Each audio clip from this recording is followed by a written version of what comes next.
इस वीडियो में हम लोग सॉल्व करेंगे एनसीईआरटी के एक्सरसाइज 6.3 का question number 11। It is given that at x equal to 1 the function attains its maximum value on the interval square bracket में 0,2 find the value of a। अगर आपसे कभी ये कहा जाए कि कोई फंक्शन है जो x इक्वल टू 1 पे मैक्सिमम हो जा रहा है, तो देखिए अगर कोई फंक्शन इस तरह से है कि x की वैल्यू 1 पे ऊपर उठता हुआ फंक्शन अचानक नीचे आने लगे, तो उस वैल्यू पर फंक्शन हो जाएगा मैक्सिमम। अगर यह कहा जा रहा है कि x इक्वल टू 1 पे फंक्शन मैक्सिमम हो गया, तो x इक्वल टू 1 पे क्या होगा, ऊपर उठता हुआ फंक्शन x इक्वल टू 1 पे अब अचानक नीचे आ रहा होगा, तो वो पॉइंट हो जाएगी मैक्सिमम की। 0 टू इंटरवल दिया है, ये केवल ये बता रहा है कि 0 और 2 के बीच में 1 आता है, बस इसका इतना ही काम है। अच्छा, 1 पे अगर कोई फंक्शन मैक्सिमम हो रहा है तो इसका मतलब है कि वो फंक्शन अब उस 1 के बाद नीचे आ रहा है, इसलिए उस पे मैक्सिमम हो गया है। जब 1 पे फंक्शन मैक्सिमम हो रहा होगा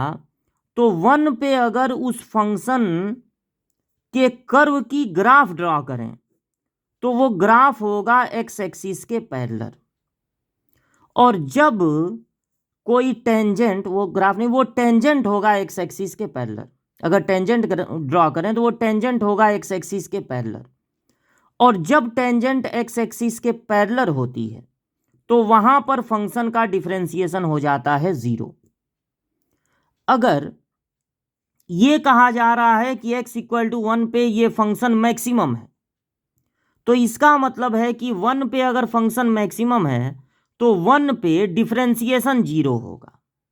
आपको बस इतना करना है कि इस फंक्शन को पहले कुछ सपोज कर लीजिए, मान लीजिए ये fx है,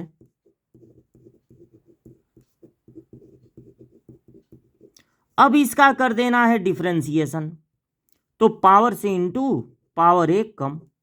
यहां भी पावर से इंटू, तो 124 पावर 1 कम। सिर्फ x का डिफरेंशिएशन 1 होता है तो a 1 जा a, और जिस टर्म में x हो ही ना वो कांस्टेंट टर्म होता है, उसका डिफरेंशिएशन हो जाएगा 0। चूंकि it is maximum at x equal to 1, यानी कि जब x इक्वल टू 1 रखेंगे तो डिफरेंशिएशन 0 हो जाएगा, 1 पे उसका डिफरेंशिएशन 0 हो जाएगा, तभी वो 1 पे मैक्सिमम आ रहा है। तो 1 आप रख दीजिए इस डिफरेंशिएशन में, हर x की जगह 1 रख दीजिए और उसको इक्वल टू 0 कर दीजिए। 1 का 3 टाइम्स इंटू 1 ही होगा, 4 1 जा 4,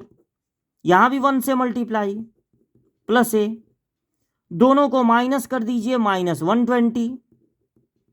-120 को उधर ट्रांसफर कर दीजिए, यानी a की वैल्यू होगी 120। a की वैल्यू 120 होगी, तब ये फंक्शन 1 पे हो जाएगा मैक्सिमम। अगर ये कहता कि 1 पे मिनिमम हो रहा है तब a की वैल्यू बताओ, तो जहां पर ग्राफ मिनिमम होगा इसका मतलब नीचे जाता हुआ ग्राफ अब ऊपर उठने लगा, वहां पर भी टेंजेंट होगा एक्स एक्सिस के पैरेलल, वहां पर भी f dash x equal to होगा 0, और वहां पर भी तब a की इतनी वैल्यू आती। यानी अगर एग्जाम में इस मैक्सिमम को हटा के मिनिमम कर दिया जाए कि ये जो फंक्शन है वो मिनिमम है 1 पे, तब भी हम डिफरेंशिएशन को 1 पे 0 करते और तब भी हमारा आंसर यही आता 120। मैक्सिमम होने पर भी ये 120 आया है, मिनिमम होने पर भी ये 120 ही आता।